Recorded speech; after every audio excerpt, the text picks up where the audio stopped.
Assalamualaikum warahmatullahi wabarakatuh.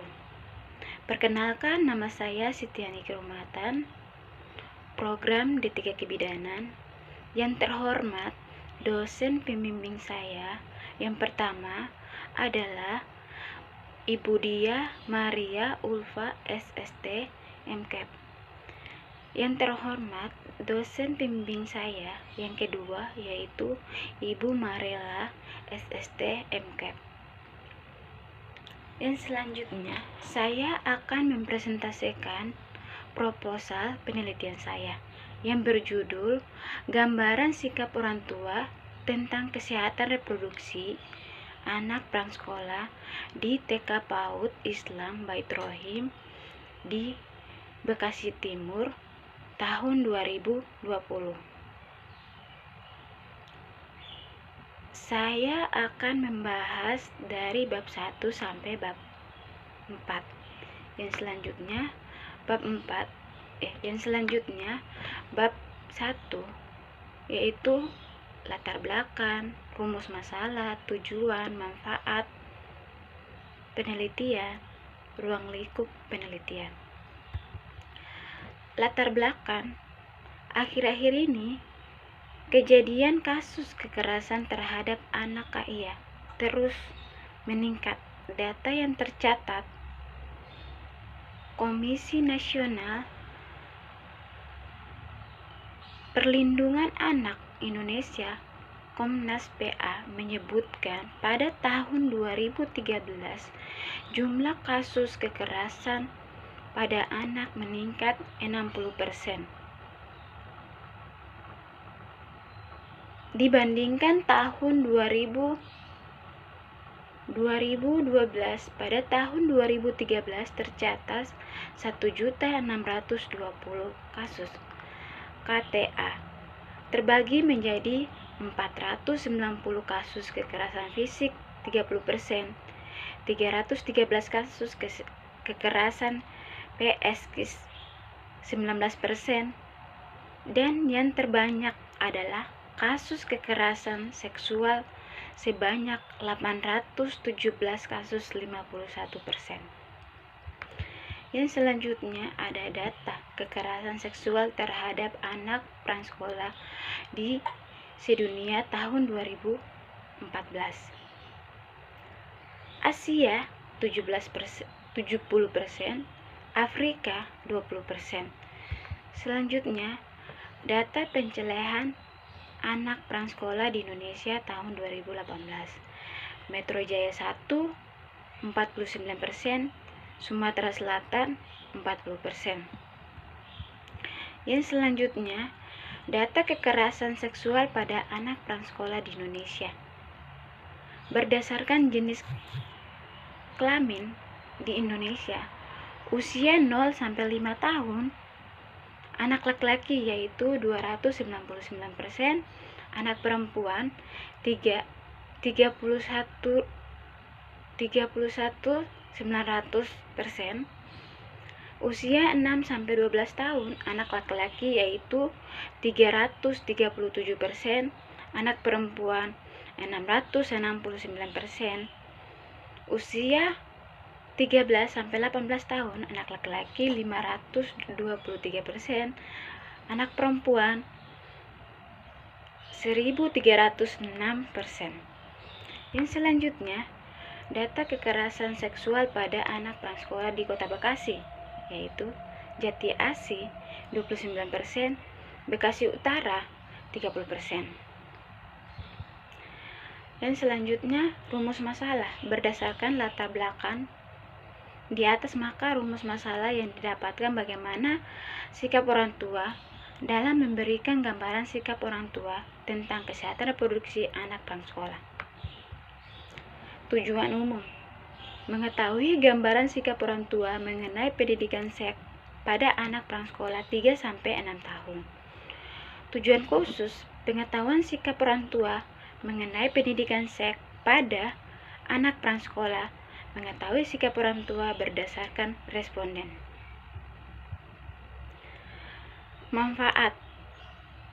Manfaat penelitian ada 4. manfaat orang tua, manfaat institusi, manfaat kebidanan, dan manfaat penelitian selanjutnya. Yang selanjutnya, ruang lingkup. Mengenalkan pada anak-anak tubuhnya berharga atau tidak. Kenalkan pada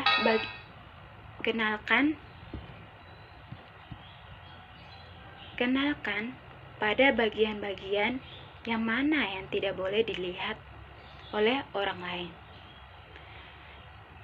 Yang bagian-bagian yang tidak boleh dilihat orang lain yaitu ada 4 bagian: bibir, dada,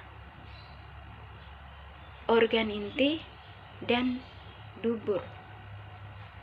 Yang selanjutnya, bab 2, tinjauan pustaka, pendidikan seks, tujuan pendidikan seks, dampak negatif yang timbul akibat pendidikan seks, gambaran orang tua dalam pendidikan seks, prasekolah, ciri-ciri anak prasekolah, aspek-aspek perkembangan pada anak sekolah, perkembangan motorik kasar, perkembangan motorik halus, sikap orang tua. Yang selanjutnya bab 3, kerangkaian konsep variabel independen, gambaran sikap orang tua berhadapan terhadap anak prasekolah, dan kesehatan reproduksi. Bab 1,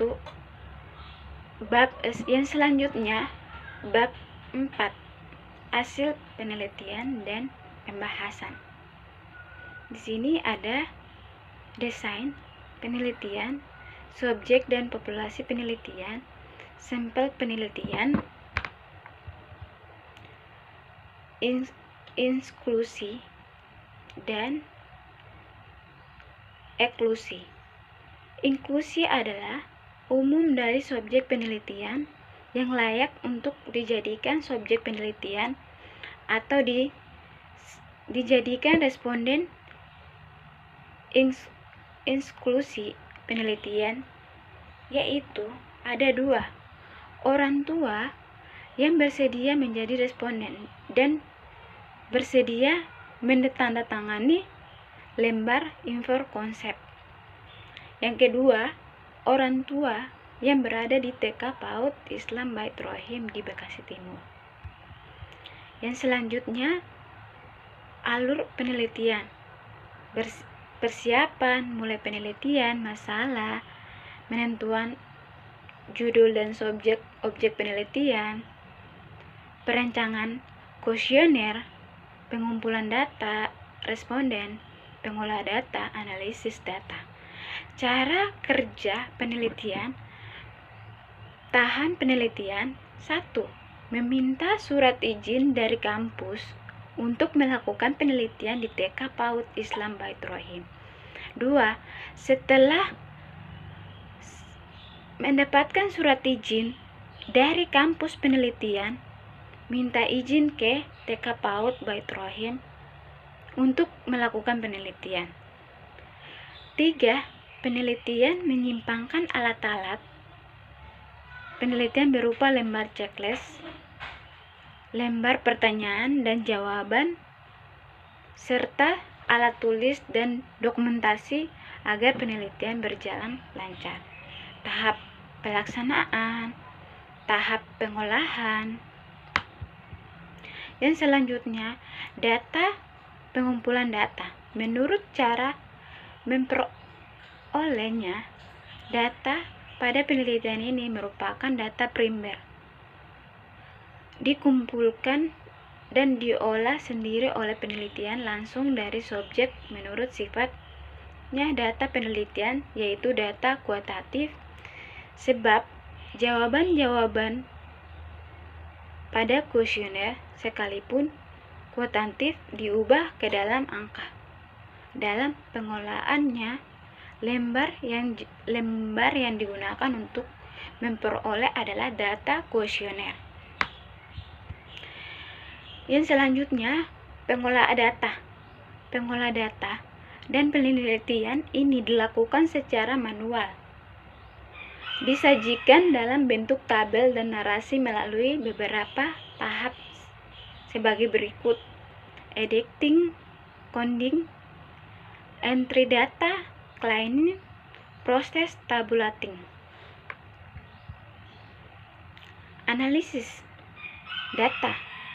Data yang dikumpulkan dan dikelompokkan kemudian diolah secara yang dilakukan terhadap tiap variabel dan hasil penelitian.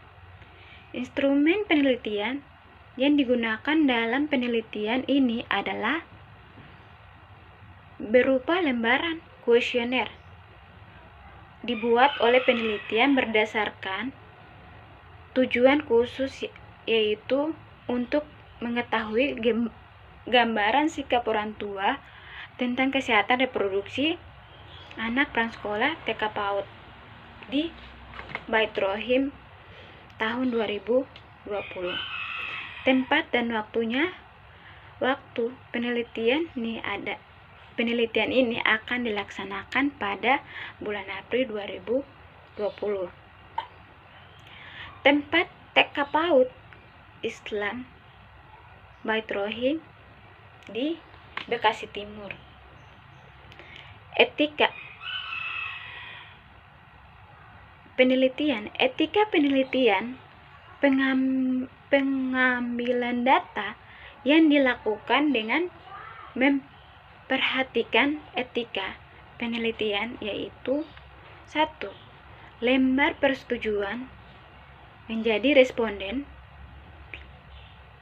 Subjek yang bersedia diteliti diberikan lembar persetujuan menjadi responden dengan terlebih dahulu diberikan kesepakatan membaca isi lembar tersebut. Selanjutnya, responden harus mencantumkan tanda tangan sebagai berikut. Sebagai tanda bukti kesediaannya menjadi subjek penelitian. Wassalamualaikum warahmatullahi wabarakatuh. Terima kasih atas kesempatan yang diberikan kepada saya.